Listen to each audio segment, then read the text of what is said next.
Hello everyone, welcome to the channel. इस video में हम लोग बात करेंगे जामिया एमएससी केमिस्ट्री एंट्रेंस 2019 के क्वेश्चन पेपर को। तो इसको स्टार्ट करने से पहले मैं आप लोगों को बता दूं कि अभी तक मैंने इस चैनल पे जेएनयू 2017 से लेकर के 19 तक के question paper, HCU Hyderabad central university 2014 से लेकर के 19 तक के क्वेश्चन और पंजाब यूनिवर्सिटी के आपका 2019 के क्वेश्चन पेपर को, इतने क्वेश्चन पेपर को मैंने यहाँ पर ऑलरेडी सॉल्व किया हुआ है।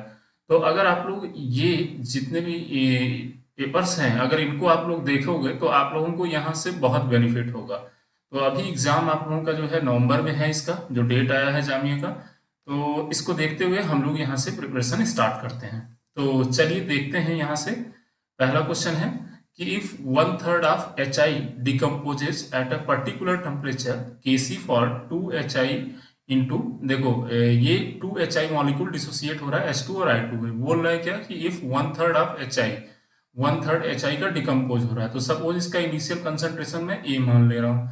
एट दैट टाइम H2 और I2 जीरो होंगे। ठीक है, अब इसका 1/3 डिसोसिएट हो रहा है HI का, तो ये कितना होगा? 1/3 होगा, राइट। ये भी 1/3 होगा और ये कितना होगा? A-A/3 होगा, राइट।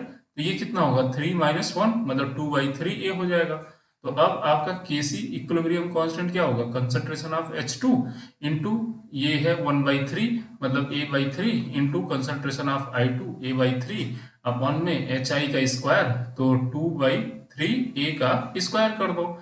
तो स्क्वायर आपका A स्क्वायर से कैंसिल हो जाएगा, 9 आपका 9 से कैंसिल हो जाएगा, ठीक है, और बचेगा 1/4। तो आपका करेक्ट आंसर होगा इसका बी। ठीक है, अगला क्वेश्चन है the equilibrium constant for the reaction is given at 500 kelvin and 700 kelvin. तो इनकी वैल्यू दी हुई है। तो आपको बताना है कि ये रिएक्शन एक्सोथर्मिक होगा या इंडोथर्मिक होगा। तो सबसे पहले आप क्या करोगे, जस्ट आपको चेक करना है। तो हमारे पास फार्मूला होता है कि ln K1/K2 is equal to होता है minus delta H/R upon into 1/T1 - 1/T2। तो देखो यहाँ से आप जब इसको सॉल्व करोगे तो आपको जो वैल्यू मिलेगा, ये मतलब यहाँ माइनस डेल्टा एच, तो आप देखो डेल्टा एच की वैल्यू यहाँ पर हमको नहीं दी गई है।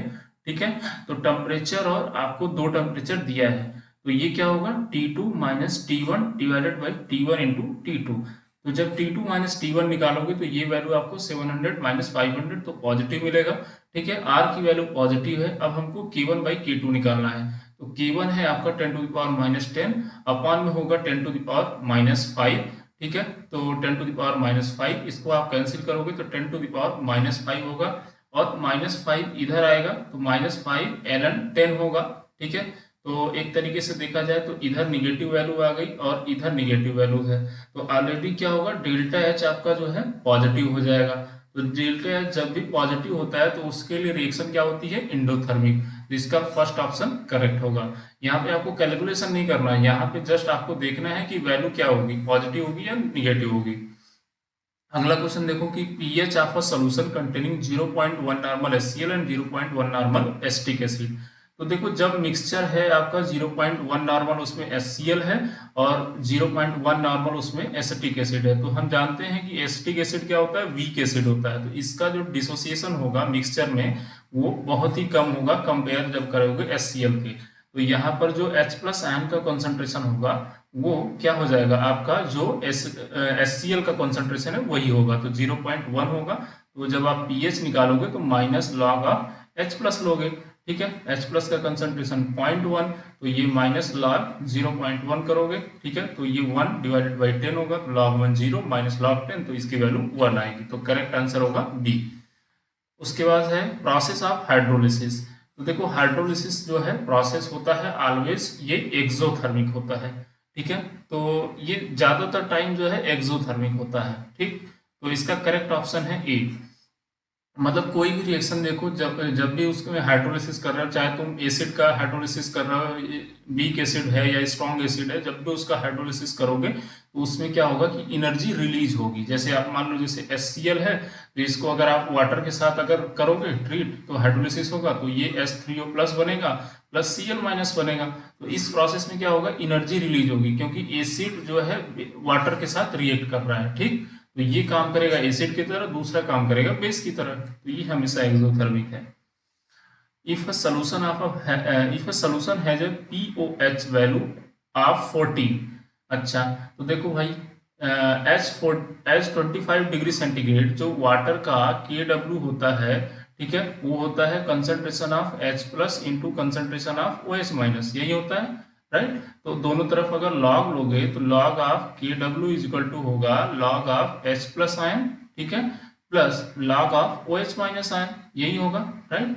अब क्या होगा कि यहाँ अगर मैं निगेटिव ले लूँ तो यहाँ माइनस यहाँ माइनस, तो देखो माइनस लॉग KW होगा PKW, और ये हो जाएगा PH, और ये हो जाएगा POH। POH की वैल्यू होती है 14, और PKW ऑलरेडी हम जानते हैं वाटर के लिए 14 होता है 25 डिग्री सेंटीग्रेड, तो PH की वैल्यू क्या हो जाएगी, 0। इसका करेक्ट आंसर ए होगा। अगला क्वेश्चन देखो, the vapour pressure of a water at 95 degree centigrade is found to be 634 nanometre, ठीक है। द हीट ऑफ वेपराइजेशन पूछ रहा है, इसके लिए इस इतना दिया हुआ है, what would be the vapour pressure at a temperature of 100 degree centigrade. तो यहाँ देखो टेम्परेचर आपको पूछ रहा है, राइट। तो मतलब टेम्परेचर आपको दो टेम्परेचर दिया हुआ है और पूछ रहा है वेपर प्रेशर क्या होगा 100 डिग्री सेंटीग्रेड पे। तो फार्मूला यहाँ पर क्या होता है, आपका जो फार्मूला होता है वो होता है ln P2 by P1 is equal to Clausius Clapeyron equation ही है ये, delta H vaporisation by R, ठीक है, into 1 by T1 minus 1 by T2, right. तो यहां से जब इसको आप सॉल्व करोगे, देखो यहाँ पर आपको P2 निकालना है, ठीक है, 100 डिग्री सेंटीग्रेड पे। P1 आपको दिया है 634 मिलीमीटर, और 95 डिग्री सेंटीग्रेड टेम्परेचर दिया है, तो इसको आप केल्विन में कन्वर्ट कर लेना, तो ये 368 के आसपास आएगा, 368 ही आएगा एग्जैक्ट, और ये है तो ये 373 आएगा, ठीक है। तो आप यहाँ वैल्यू रख दो और इसको सॉल्व कर लो, तो P2 की वैल्यू आपको जो मिलेगी अराउंड 760 मिलीमीटर के आसपास मिलेगा। तो इसका करेक्ट आंसर डी है, इसी फॉर्मूले में रख के इसको सॉल्व कर लो। What is the number of component, number of phase and degree of freedom for the system. तो ये आपका जो है Na2SO4 10H2O है। तो जैसे कि आपको दिख रहा है यहाँ पर कि ये 10H2O वाटर मॉलिक्यूल दिख रहा है कि ये अलग से इसमें Na2SO4 में ऐड किया गया है। तो जो सोडियम है Na2SO4 सोल्यूशन है, ठीक है, मतलब ये सॉलिड है, ठीक है, इसको ऐड किया गया है इसमें वाटर, 10 मॉलिक्यूल ऑफ वाटर। तो देखो नंबर ऑफ कंपोनेंट कितने हैं, एक है वाटर, दूसरा है क्या आपका Na2SO4, तो कंपोनेंट हो गए आपके दो। इसके बाद क्या है, पूछ रहा है कि नंबर ऑफ फेज कितने होंगे। अच्छा, फेज के केस में देखो यहाँ कंफ्यूजन होगा कि इसका जो Na2SO4 का है ना, ये आपको पता होना चाहिए कि इसका डिसोसिएशन जो है नॉर्मल रूम टेम्परेचर पे कंप्लीटली नहीं हो पाता है, मतलब ये कंप्लीटली वाटर में डिजॉल्व नहीं होता है। तो कुछ पार्ट इसका सॉलिड रह जाएगा, कुछ पार्ट इसका जो है सॉलिड और सोल्यूशन जो है बनेगा, मतलब वो रहेगा, ठीक है, और कुछ ऐसा पार्ट रहेगा जो कि मतलब ये नॉन होमोजीनियस मिक्सचर होगा, ठीक है।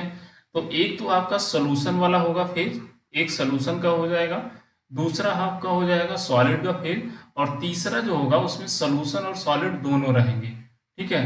तो ये भी मिक्सचर नहीं है, तो इसका जो फेज है ना वो 3 है, ठीक है, नंबर ऑफ फेज जो है ये 3 है।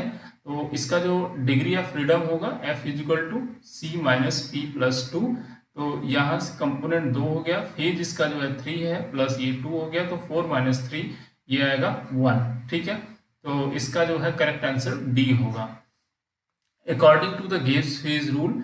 अब देखो फेज रूल यही है, F is equal to C minus P plus 2, तो करेक्ट आंसर वही होगा, F is equal to C minus P plus 2, D होगा।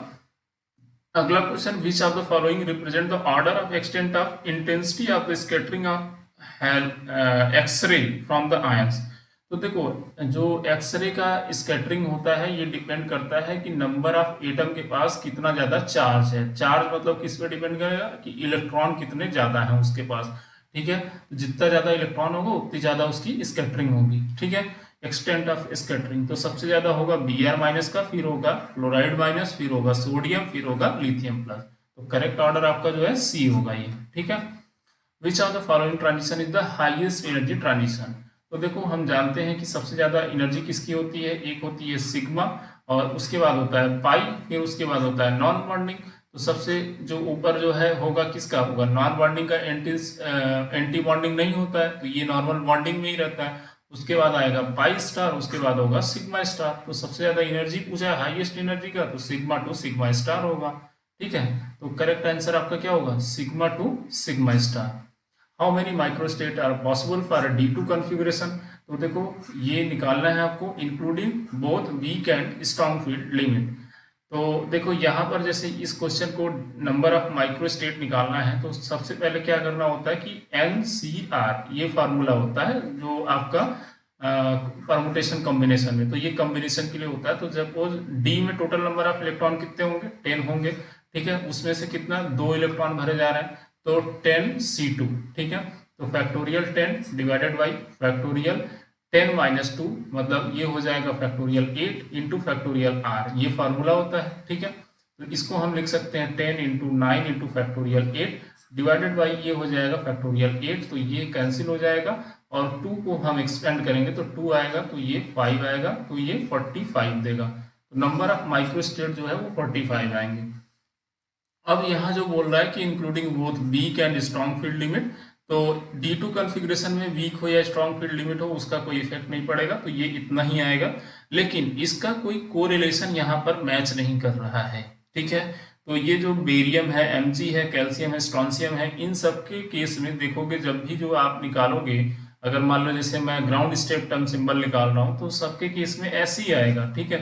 जबकि यहाँ पे ऐसा नहीं है, डी अगर ऑर्बिटल को आप फिलअप करोगे तो इसका ग्राउंड स्टेट टर्म सिंबल अगर निकालोगे आप, तो ये जैसे इसके लिए -2 -1 0 +1 +2 हो गया इलेक्ट्रॉनिक कन्फिग्रेशन, एक इलेक्ट्रॉन इसमें एक इसमें, तो टोटल नंबर ऑफ ml कितना हो जाएगा 2 -2 प्लस -1 मान लो मॉड है, तो ये टोटल आएगा 3, ठीक है। मॉड लेते हैं तो 3 मतलब ये आपका हो गया 0 1 और 2, ये पॉसिबिलिटी हो गई इसमें, ठीक है।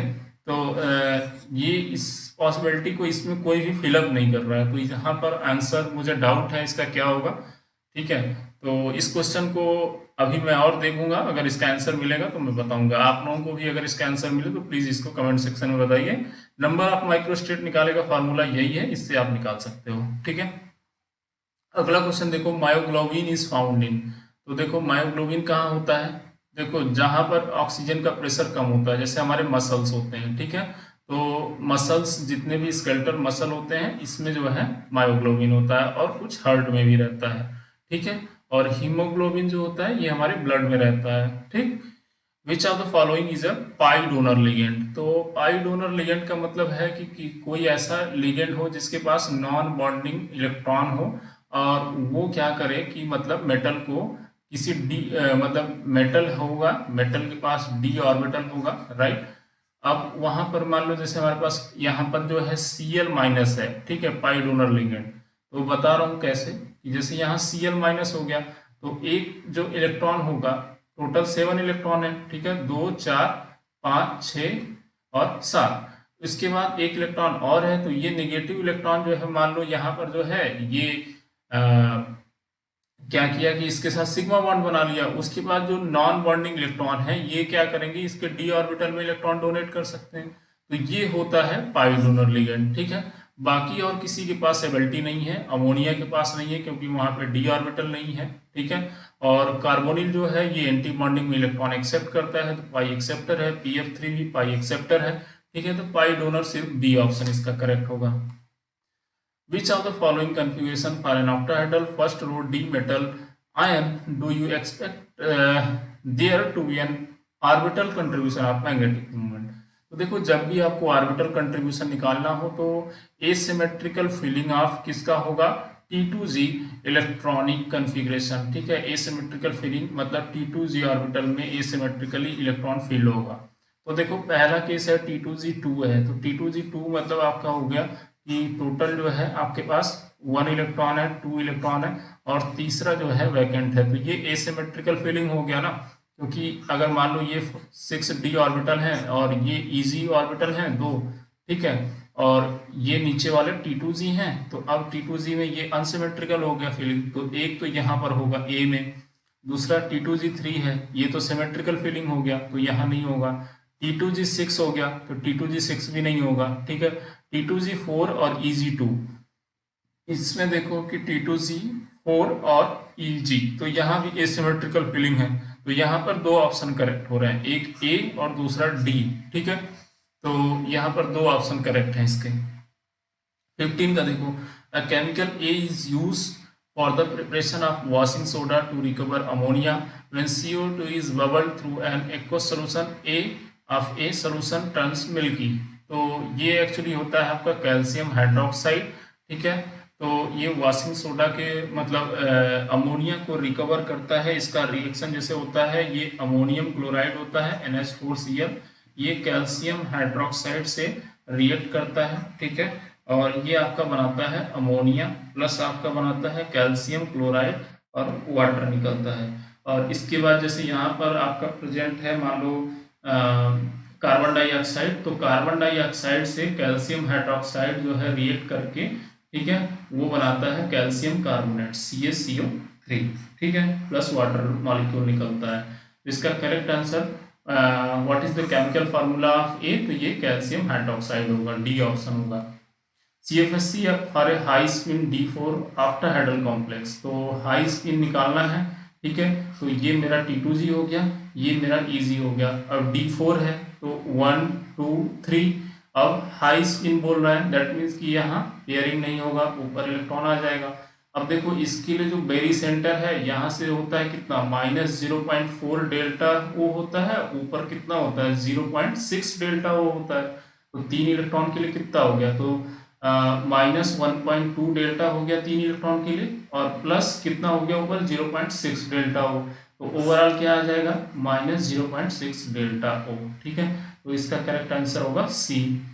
उसके बाद which of the following are the correct reason for the anomalous behaviour of lithium है, तो इसका देखिए मेन रीजन यही होता है कि इसका हाई पोलराइजिंग पावर होता है, तो it's high polarising power is responsible for the anomalous behaviour of lithium, ठीक है। यहाँ वीक पोलराइजिंग पावर ये गलत है, high it has high degree of intercalation ये भी गलत है, exceptionally low in ionisation enthalpy ये तो गलत है ही, ठीक है।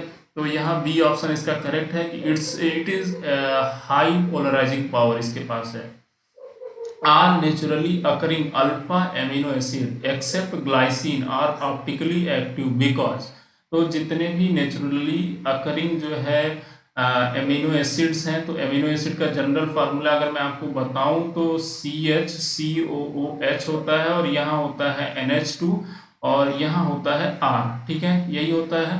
तो जितने भी जैसे मान लो आपके जो है ग्रुप हैं वो सारे जो है अल्फा एमिनो एसिड हैं। अल्फा एमिनो एसिड कहने का मतलब ये है कि जो आपका COH ग्रुप होता है वो टॉप में होता है, और इन जनरल NH2 ग्रुप जो है राइट साइड होता है, और यहाँ कोई H होगा, यहाँ मान लो कोई R होगा, इस टाइप से रहता है, तो हमेशा NH2 राइट साइड प्रेजेंट रहता है। तो ये बोल रहा है कि all naturally occurring alpha amino acid except glycine are optically active, तो ग्लाइसिन में क्या होता है कि R की जगह पे H आ जाता है, तो दोनों का एक कार्बन पे दोनों जो एटम है वो सेम हो जाते हैं, जबकि बाकी जो एमिनो एसिड्स होते हैं वहां पर डिफरेंट एटम होता है, तो जिसकी वजह से वो कायरल होता है, कायरल जो होगा वो ऑप्टिकली एक्टिव होगा, तो ग्लाइसिन में कायरलिटी नहीं होती है, ठीक है। तो दे हैव L कन्फिग्रेशन, ठीक है, ये तो गलत है भाई, L और D से नहीं मतलब है, देखो जब NH2 इधर होगा तो वो D कन्फिग्रेशन होता है, जब लेफ्ट साइड जाएगा तो वो L होता है, ये बात तो सही है, ठीक है, लेकिन उसका ऑप्टिकली एक्टिव से कोई रिलेशन नहीं है। ऑप्टिकली एक्टिव होने का केस क्या होना चाहिए, मॉलिक्यूल को कायरल होना चाहिए, ठीक है, कायरल नहीं है तो ऑप्टिकली एक्टिव नहीं होगा, ठीक। तो यहाँ पर देखो जैसे बोल रहा है कि बोथ A एंड B, तो ये दोनों ऑप्शन सही नहीं है, ठीक है, नन ऑफ द एबव इसका आंसर करेक्ट होगा, ठीक। उसके बाद आ जाओ, when 1 mole of CrCl3 6H2 is treated with the excess AgNO3 3 mole of AgCl are obtained, तो यहाँ पर 3 मोल AgCl का ऑब्टेन हो रहा है, तो इसका मतलब है कि 3 मोल AgCl प्रेसिपिटेट हो रहा है। तो अब देखो यहाँ पर कहाँ पर जो है +3 चार्ज होगा और 3Cl प्रेसिपिटेट होंगे, तो ये डी ऑप्शन ही आपको दिख रहा है जहाँ पर हो सकता है, ये डी ऑप्शन इसका करेक्ट आंसर है। Indicate the complex ion which show geometrical isomers. Geometrical मतलब होता है कि सिस और ट्रांस जो कि शो कर सकते हैं। तो पहला ही ऑप्शन देख लो, क्रोमियम है, यहाँ पर वाटर मॉलिक्यूल है और मान लो मेरे पास 2 Cl है, तो मैंने यहाँ पर OH2 और OH2 मतलब यहाँ H2O लगा दिया हूँ, ठीक है। अब देखो ये मॉलिक्यूल क्या हो गया, ट्रांस हो गया। इसके बाद मैं इसको सिस में भी कन्वर्ट कर लूंगा, ठीक है। यहाँ पर मैंने एक Cl, यहाँ पे एक Cl, यहाँ H2O कर दिया, ठीक है। यहाँ पर जो है H2 कर दिया, यहाँ पर OH2 कर दिया, यहाँ OH2 कर दिया, ठीक। तो ये क्या हो गया, सिस कन्फर्मेशन हो गया। ये क्या हो गया, ट्रांस हो गया, ठीक है। तो ये जो है फर्स्ट ऑप्शन इसका करेक्ट होगा, बाकी सारे ऑप्शन करेक्ट नहीं है, ठीक है। पहला ही मिल गया तो बाकी चेक करने की जरूरत नहीं है। बाकी आप देख लो यहाँ पे 3 लिगेंड सेम है, एक अलग है, तो ये तो शो नहीं कर सकता सिस ट्रांस। यहाँ पर भी देखो सारे सेम है, तो ये भी नहीं करेगा। यहाँ पर भी वही है, पहला दूसरा वाला केस, तो ये भी नहीं होगा। An aqueous pink solution of cobalt second chloride changes to deep blue on addition of HCl। तो होता क्या है कि मेनली जैसे कोबाल्ट हेक्सा जो है वाटर का कॉम्प्लेक्स होता है, और ये जैसे ही आप HCl ऐड करते हो तो Cl की साइज ज़्यादा होती है, तो कोबाल्ट जो है वो साइज बड़ा होने की वजह से Cl के साथ टेट्राहेड्रल में कॉम्प्लेक्स बनाता है। तो Cl की साइज ज़्यादा होने की वजह से ये ऑक्टाहेड्रल कॉम्प्लेक्स नहीं बनाता है। तो पहला तो गलत है, दूसरा सही है, ठीक है। Tetrahedral complexes have smaller CFSC crystal field stabilisation energy than the octahedral, तो ये भी सही है बात। तो बी और सी दोनों ऑप्शन सही है इसके, ठीक है। तो डी ऑप्शन इसका करेक्ट होगा। Identify the optically active compound from the following. तो देखो यहाँ ऑप्टिकली एक्टिव देखना है मतलब नॉन सुपरइम्पोजिबल मिरर इमेज होना चाहिए, ठीक है। तो अब देखो यहाँ पर किसका है, पहला कॉम्प्लेक्स देख लो, CO है, यहाँ पर बाइडेंटेड लिगेंड है इथिलीन डाइएमीन, दैट मीन्स कि CH2NH2 है और यहाँ CH2NH2 है। अब देखो यहाँ पर कहाँ कहाँ पे हो सकता है, यहाँ पे मैं डायरेक्टली NN लगा के बता रहा हूँ, ठीक है। एक हो गया यहाँ पर, दूसरा हो गया मेरा यहाँ पर, ठीक है, और ये मेरा हो गया यहाँ पर, और ये मॉलिक्यूल हो गया मेरा यहाँ पर। तो जब इसका मिरर इमेज आप लोगे तो ये देखो एग्जैक्टली अपोजिट बनेगा ना, ये जो मॉलिक्यूल है ये अब इधर आएगा, ठीक है, और ये इधर होगा, ऐसे बन जाएगा। जबकि ये जो है ये यहाँ पे आएगा, ये यहाँ आएगा, ये यहाँ से बन जाएगा, और ये जस्ट रिवर्स हो जाएगा आपका, ठीक है। तो ये इस तरीके से कॉम्प्लेक्स बन जाएगा। तो करेक्ट आंसर इसका ए होगा, ठीक है। ए तो है, अच्छा इसमें 2 ऑप्शन है, तो और भी देख लेते हैं हम। तो यहाँ देखो ट्रांस EnCl2, तो देखो यहाँ पर एक लिगेंड अगर आप हटा दो, ट्रांस करना है, तो मान लो जैसे मैं Cl नीचे हो गया और यहाँ कोबाल्ट हो गया, यहाँ पर आपका एथिलीन डाइएमीन है, तो यहाँ पर देखो एक इस तरीके से अगर आप लोगे तो इसका क्या है, जब भी मिरर इमेज लोगे तो CO यही मिलेगा आपको, देखो सेम ही मिलेगा, ठीक है। तो ये मिलेगा, तो क्या हो गया, सुपर इम्पोजिबल मिरर इमेज हो गया, दैट मीन्स ये ऑप्टिकली एक्टिव नहीं होगा। जबकि अगर दूसरा देखो ये वाला COCl2En सिस वाला, तो सिस कॉन्फ़िगरेशन देखोगे तो ये हो जाएगा, ठीक है, ये Cl है, ठीक। अब इसके बाद यहाँ पर बचा एक ऑप्शन, यहाँ बचा और यहाँ बचा, तो यहाँ से N यहाँ जुड़ जाएगा, यहाँ से N यहाँ जुड़ जाएगा, तो इसका जब मिरर इमेज लोगे तो ये डिफरेंट आएगा, ठीक है। तो इसकी वजह से ये C भी ऑप्टिकली एक्टिव होगा, तो both A and C optically active होगा। Complex of MX6 and MX5L type of X and L are unidentate ligand मतलब monodentate, do not show geometrical isomers। तो यहाँ तो देखो लिगेंड सेम मतलब डिफरेंट है ही नहीं, तो कहाँ मतलब यहाँ पर ज्योमेट्रिकल कैसे शो करेगा, सिस ट्रांस किसके बीच में होगा, किसी के बीच में नहीं होगा। तो geometrical isomers is not shown by the complex of coordination number 6। तो ये तो गलत बात है, ऐसा नहीं है कि 6 कोऑर्डिनेशन नंबर में हम शो ही नहीं कर सकते हैं, हाँ, तो ये तो गलत है, ठीक है। Geometrical isomer is not shown by the complex of coordination number 6, तो ये गलत है।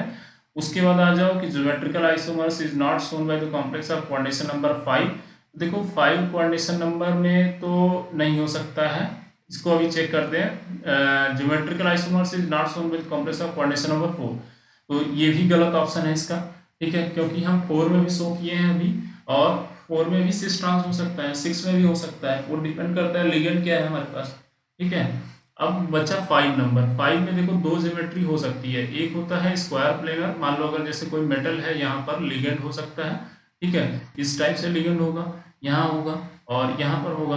तो यहाँ पर एक हो सकता है सिस ट्रांस, मान लो जैसे मैंने यहाँ पर ए दे दिया, फिर यहाँ पे ए दे दिया, तो ये एक दूसरे के ट्रांस होंगे। लेकिन यहाँ पे दे दिया तो सिस हो सकते हैं। ठीक है, लेकिन ये जो है आइडेंटिकल नहीं होगा, तो इसमें तो नहीं हो सकता है, क्योंकि ये लिगेंड तो सेम नहीं होगा ना, मॉलिक्यूल आइडेंटिकल होना चाहिए आइसोमर्स के लिए, तो इसमें तो पॉसिबल नहीं है। अब बात करते हैं, मान लो जैसे ट्राइगोनल बाइपिरामिडल हो सकती है दूसरी ज्योमेट्री, तो एल हो गया, एल हो गया, और मान लो यहाँ पर ए और ए दे दिया। ठीक है, अब इसको सिस ले आ रहा हूँ, मान लो यहाँ पर ए आ गया, यहाँ एल आ गया, तो ये सिस हो रहा है क्या, यहाँ पर तो हो रहा है, लेकिन यहाँ पर जो है ये भी सिस हो रहा है। ठीक है, तो इसमें पॉसिबल नहीं है, तो मुझे लग रहा है कि इसका करेक्ट आंसर बी होगा। ठीक है, इसका बी आंसर करेक्ट होगा। अगला देखते हैं, Fe minus ion shows magnetic moment corresponding to two unpaired electron. तो यहाँ देखो Fe माइनस है, तो ऑक्सीडेशन स्टेट कितना हो जाएगा, x minus six equal to minus three, तो x इजल टू क्या होगा, 6 माइनस थ्री मतलब 3 आएगा। तो इसका इलेक्ट्रॉनिक कन्फिग्रेशन जो होता है ग्राउंड स्टेट का 4s2 3d6 होता है आयरन का। 3 इलेक्ट्रॉन निकालना है, 2 यहाँ से निकालो, d5 सिस्टम होगा। d5 में क्या होगा कि आपका फिलअप करना है लो स्पिन, क्योंकि साइनाइड लो स्पिन कॉम्प्लेक्स है, तो 3 यहाँ होगा, 4 यहाँ होगा, 5 यहाँ होगा। तो दैट मीन्स कि 1 अनपेयर्ड इलेक्ट्रॉन रहेगा। और यहाँ पर एक्चुअली इसने गलती से, मुझे लग रहा है बाई मिस्टेक 2 इलेक्ट्रॉन लिखा है, लेकिन ये 1 इलेक्ट्रॉन होगा। ठीक है, तो इसका हाइब्रिडाइजेशन क्या होगा, 2 ऑर्बिटल तो फ्री है इसके बाद भी इसके पास। ठीक है, तो ये D2sp3 हाइब्रिडाइजेशन होगा, राइट। तो D2sp3 होगा, लेकिन ये 1 इलेक्ट्रॉन होगा। Which of the following actinide show oxidation state up to +7। तो देखो एक्टिनाइड के केस में क्या होता है ना, कि जब आप एक साइड से दूसरी साइड तक जाते हो, ठीक है, तो पहले तो ऑक्सीडेशन नंबर इंक्रीज करता है एक लेवल तक, फिर वहां से क्या होता है कि डिक्रीज करना स्टार्ट होता है। तो जो मिड वाला कंपाउंड है आपका एलिमेंट है प्लूटेनियम और यूरेनियम और टाइटेनियम और अमरेशियम पूछ रहा है। ठीक है, तो यहाँ पर इन सब में जो है आपका मुझे लगता है कि Pu है जो कि +7 ऑक्सीडेशन स्टेट शो कर सकता है। ठीक है, तो यहाँ पर Pu ही शो कर पाएगा। ठीक, यूरेनियम तो +6 तक करता है। ठीक है, इसको एक बार देख लेना, Pu ऐसे मैं श्योर हूँ। ठीक है, 26 a gas cannot be liquefied if for the gas temperature is greater than, तो ग्रेटर देन क्रिटिकल टेम्परेचर होगा। ठीक है, आप चाहे कितना भी प्रेशर बढ़ा दो, अगर क्रिटिकल टेम्परेचर से मतलब प्रेशर मतलब gas can not be liquefied above then critical temperature. ठीक है, उसके ऊपर कैन नहीं कर सकते हो। Unit of van der Waals gas constant A, तो ए के लिए यूनिट निकालना है, तो इक्वेशन लिख लो P + n² A/v², यही होता है। अब ये क्या है, प्रेशर करेक्शन है, तो pressure is equal to n² A/v²। ठीक है, तो सिंपल ए की यूनिट क्या हो जाएगी, pressure into v² upon n²। तो प्रेशर का यूनिट एटीएम, v का हो गया लीटर स्क्वायर, और ये n² मतलब मोल -2। ठीक है, देख लो, तो ठीक है, लीटर टू एटीएम और मोल -2, सी ऑप्शन करेक्ट है। If the tetrahedral sides in a CCP array of a negative ion were half filled with the cation A, the empirical formula of the compound। तो इसका जो है देखो कि बोल रहा है कि if the CCP array, तो मान लो जैसे FCC और CCP मुझे लगता है एक ही है, तो यहाँ पर आपका CC4 जो मतलब CCP एरे है, इसमें टोटल नंबर ऑफ एटम कितने होंगे, FCC के लिए जैसे होता है 4, तो यहाँ CCP के लिए भी हो जाएगा 4। अब जो नंबर ऑफ ऑक्टाहेड्रल साइड्स होगा वो कितने हो जाएंगे, ऑक्टाहेड्रल भी वही होता है जितने नंबर ऑफ एटम होते हैं, और टेट्राहेड्रल साइड कितना होगा, डबल ऑफ ऑक्टाहेड्रल, तो 8 हो जाएगा ऑक्टाहेड्रल टेट्राहेड्रल साइड्स, और ऑक्टाहेड्रल साइड्स हो गए आपके 4। ठीक है, तो अब बोल रहा है कि if the tetrahedral side in a CCP array of negative ion be were half filled with the cation A, हाँ negative ion be were half filled with the cation A. अच्छा, तो इसका जो कैटायन का है वो हाफ फील्ड हो रहा है, तो कैटायन जो आपका फील्ड कर रहा है वो टेट्राहेड्रल का हाफ मतलब 4 फील्ड कर रहा है, और एनायन जो है वो ऑलरेडी आपका जो है ऑक्टाहेड्रल साइड्स ऑक्युपाई करेगा 4। तो इसका जो स्ट्रक्चर हो जाएगा वो क्या होगा, ए बी, मतलब A4 B4, तो ये हो जाएगा AB। इसका करेक्ट आंसर होगा AB। ठीक है। Tetragonal crystal system has the following unit cell dimension. तो टेट्रागोनल जो है पूछा है, इसमें A इक्वल टू बी होता है और नॉट इक्वल टू सी होता है, अल्फा बीटा गामा 90 डिग्री होता है, तो करेक्ट इसका बी है ऑप्शन। ये अगला क्वेश्चन है आपका कि on addition of 1 ml of 10% NaCl to 10 ml gold salt in presence of इतने ग्राम ऑफ स्टार्च।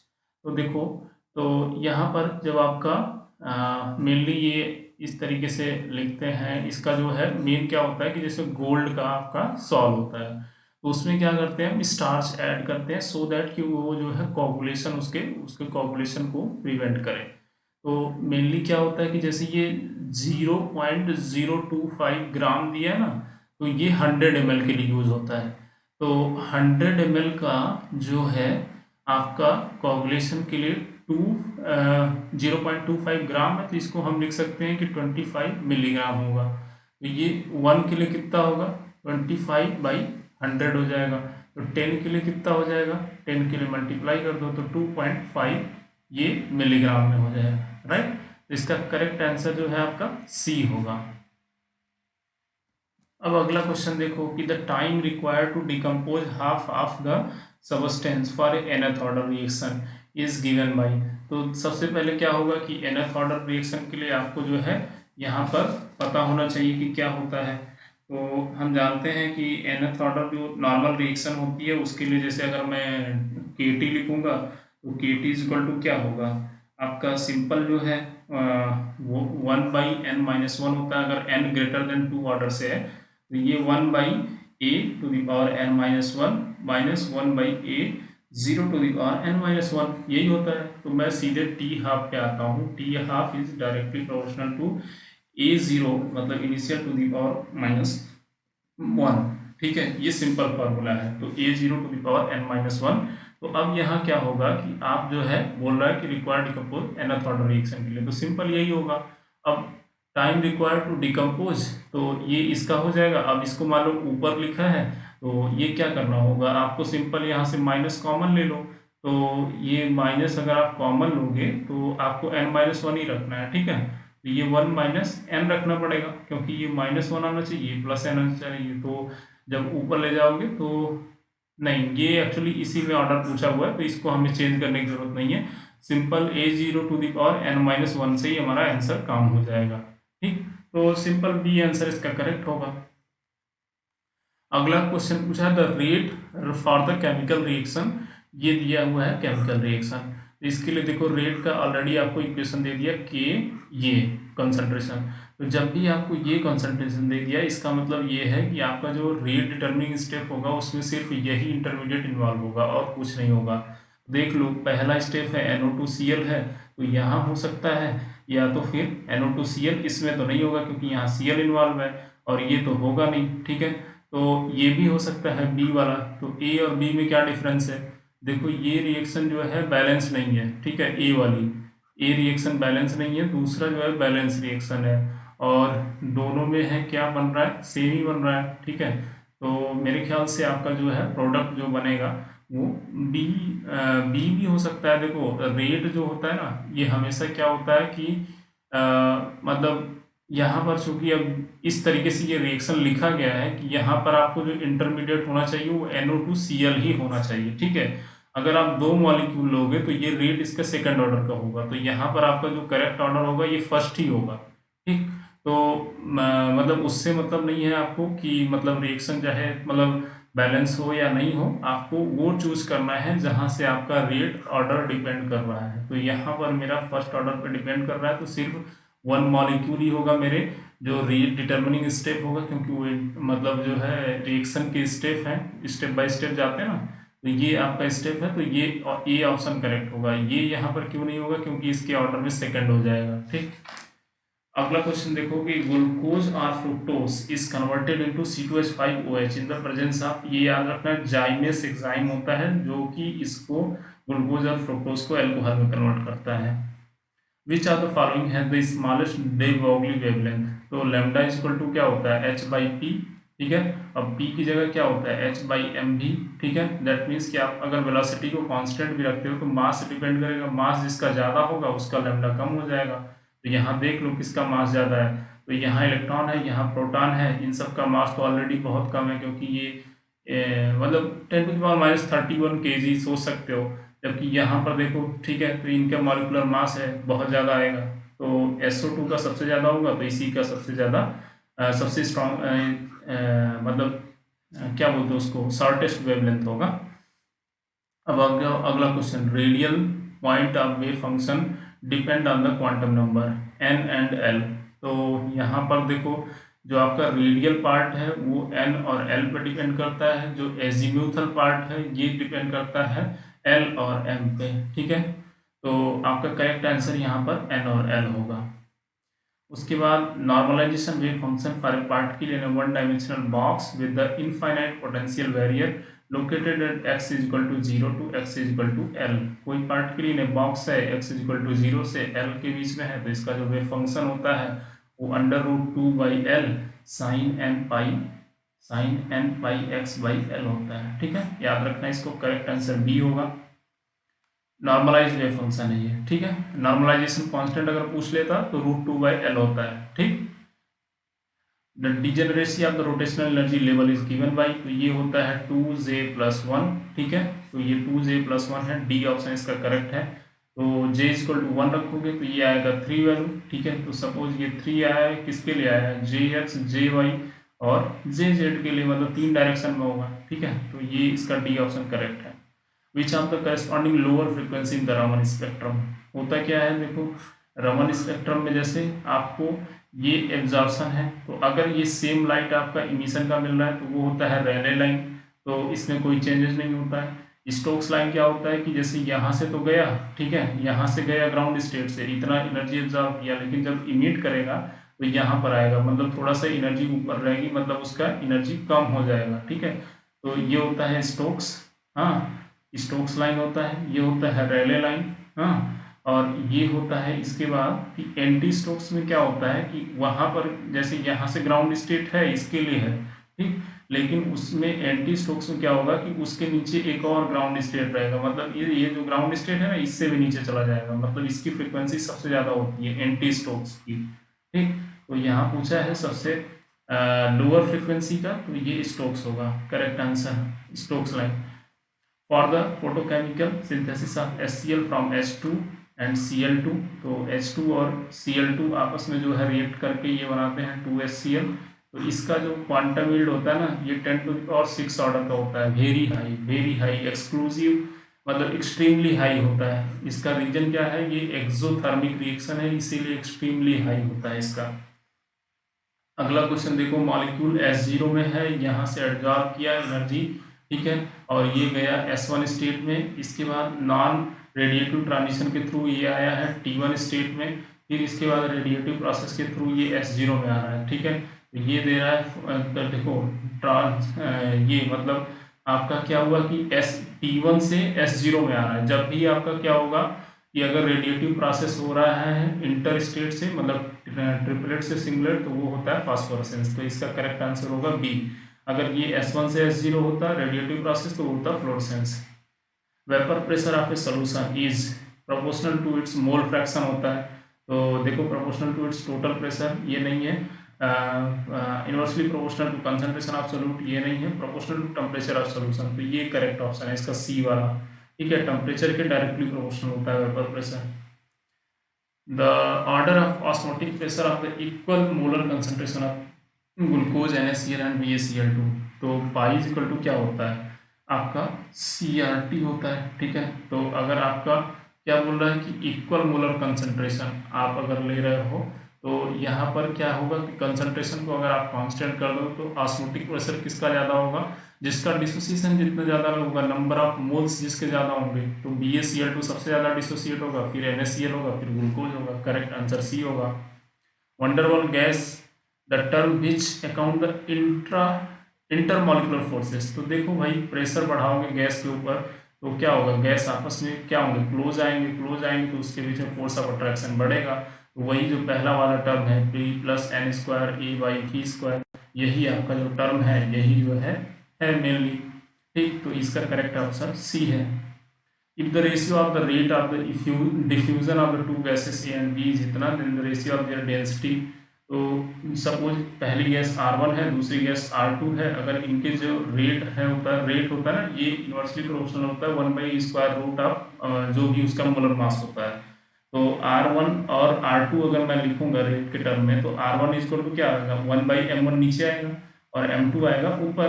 और रो जो होती है, डेंसिटी होती है मास बाई वॉल्यूम, तो mass is directly proportional to rho. तो यहाँ मैं रो कर देता हूँ, यहाँ भी रो कर देता हूँ। तो सिंपल ये R1² divided by R2² equal to क्या होगा, ρ2/ρ1। तो इसकी रेशियो का वैल्यू निकाल लोगे तो ये आएगा 1:16। ठीक है, correct answer. 1 mole of an ideal gas monatomic gas is mixed with the 1 mole of an ideal gas diatomic gas. The molar specific heat of mixture at a constant volume. तो देखो भाई, मिक्सचर का निकालना है CV, ठीक है, molar specific heat at constant volume. तो पहला जो है उसका N1 मान लेते हैं और उसका CV है मोनोएटॉमिक, दूसरा मान लेता हूँ N2 और उसका CV2 है। ये CV1 हो गया, ये CV2 हो गया। अपॉन में क्या होगा, टोटल नंबर ऑफ मोल्स। तो अब देखो, पहला जो है मोनोएटॉमिक गैस है, नंबर ऑफ मोल्स 1 है, तो मोनोएटॉमिक गैस के लिए जो CV की वैल्यू होती है वो 3/2R होती है। तो यहाँ मैं रखता जाता हूँ 3/2R प्लस दूसरा है 1 मोल ऑफ, दूसरा भी 1 मोल है, डाइएटॉमिक है, तो 1 मोल डाइएटॉमिक के लिए होता है 5/2R। ठीक है, divided by total number of moles 3 हो गया। तो यहाँ देखो, अब इसको जब आप सॉल्व करोगे तो ये टोटल आएगा 2R। ठीक है, अब R से इसको मल्टीप्लाई कर दो, R की वैल्यू होती है 8.314, तो ये आएगा अराउंड 16 पॉइंट समथिंग। ठीक है, अब इसकी एनर्जी कैलोरी में निकाला है तो 4.18 से जो है इसको डिवाइड कर दो तो ये अराउंड 4 के आसपास आएगा। तो करेक्ट आंसर इसका बी होगा। ठीक है, एक बार सॉल्व कर लेना। अगर ये पूरा एग्जैक्ट वैल्यू कैलकुलेट करके देख लेना कैलकुलेटर से, अगर हो सकता है ये 3 आए, नहीं तो हो सकता है 4 आए। जहां तक मुझे लग रहा है ये 4 के आसपास आएगा। ठीक है, करेक्ट आंसर बी होगा। Which of the following 0.1 molar aqueous solution will have the lowest freezing point? तो देखो फ्रीजिंग पॉइंट क्या होगा, मान low depression in freezing point हुआ तो D जो फाइनल टेम्परेचर आपका जाएगा वो TF गया। ठीक है, और जो नॉर्मल जो उसका जो मेल्टिंग टेम्परेचर है वो TF0 है, इज इक्वल टू क्या होगा, नंबर ऑफ उसके कितने मोल्स हैं। ठीक, यही होगा ना। तो TF इज इक्वल टू क्या होगा, TF0 plus number of moles. ठीक है, तो 0.1 मोलर एक्वस सोल्यूशन है, लोवेस्ट फ्रीजिंग पॉइंट बोल रहा है, तो किसका जितना ज्यादा डिसोसिएशन होगा उसका जो है फ्रीजिंग पॉइंट ज्यादा होगा। तो K2SO4 का सबसे ज्यादा होगा, तो यही होगा आंसर, करेक्ट है। 47 osmotic pressure of a solution is given by the relation. तो ये तो पता ही है यार, पाई इज इक्वल टू क्या होता है, CRT। तो पाई/C इज इक्वल टू होगा RT। तो करेक्ट आंसर आपका डी हो गया। Glucose is added to 1 liter water to such an extent that delta TF by KF becomes 1/1000। तो डेल्टा TF अपॉन में KF इक्वल टू हो गया 1/1000। ठीक, अब ये जो होता है डेल्टा TF, यही तो प्रोपोर्शनल होता है ना KF इंटू, अब क्या होता है मोलैलिटी किसका, जो सल्यूट ऐड कर रहे हैं ग्लूकोज का। तो ये हो गया, आप इसको डिवाइड कर दो, मोलैलिटी मतलब वेट, ग्लूकोज का वेट कितना होगा ये हमको नहीं दिया, निकालना है। मॉलिक्यूलर वेट 180 होता है। ठीक है, और उसके बाद 1 लीटर वाटर दिया है, तो ये क्या होगा, हमें मोलैलिटी निकालने के लिए number of moles of solute, weight of solvent in KG, तो केजी में भी 1 लीटर होगा, 1 केजी के इक्वल होगा। तो यहाँ वैल्यू 1 रख दो, तो डब्ल्यू जब आप सॉल्व करोगे तो 180 डिवाइडेड बाई 1000, तो ये आ जाएगा आपका 0.18 ग्राम। ठीक है, तो करेक्ट आंसर डी हो जाएगा। Particle size of colloidal solution lie in the size range, तो किस में लाई करेगा, वो होगा 10 से 2000 एंगस्ट्रॉम। तो इसका करेक्ट जो आंसर होगा ये आपका सी होगा। ठीक है, वो हमेशा 10 से 1000 एंगस्ट्रॉम होता है, लेकिन ये 2000 तक भी हो सकता है क्योंकि इसका 10 के पावर ऑर्डर चेंज नहीं हो रहा है। ठीक है, तो ये करेक्ट आंसर है। For a reversible reaction if the concentration of the reactant are double the equilibrium constant will. तो देखो इक्विलिब्रियम कांस्टेंट की जो वैल्यू है ये सिर्फ और सिर्फ टेम्परेचर पर डिपेंड करती है, और किसी भी फैक्टर पे ये डिपेंड नहीं करती है, तो ये सेम होगा। ठीक है, तो आई होप कि गाइज इसमें आप लोगों के 50 क्वेश्चन कवर हो गए हैं। मिलते हैं अगले वीडियो में। देखो यार, वीडियो बनाने में बहुत मेहनत लगता है। ठीक है, प्लीज़ आप लोगों से रिक्वेस्ट है कि अगर आप लोग चैनल पहली बार विजिट कर रहे हैं तो प्लीज़ चैनल को सब्सक्राइब जरूर कर लेना और अपने ज़्यादा से ज़्यादा दोस्तों को इसको शेयर करिए। ठीक है, थैंक यू सो मच।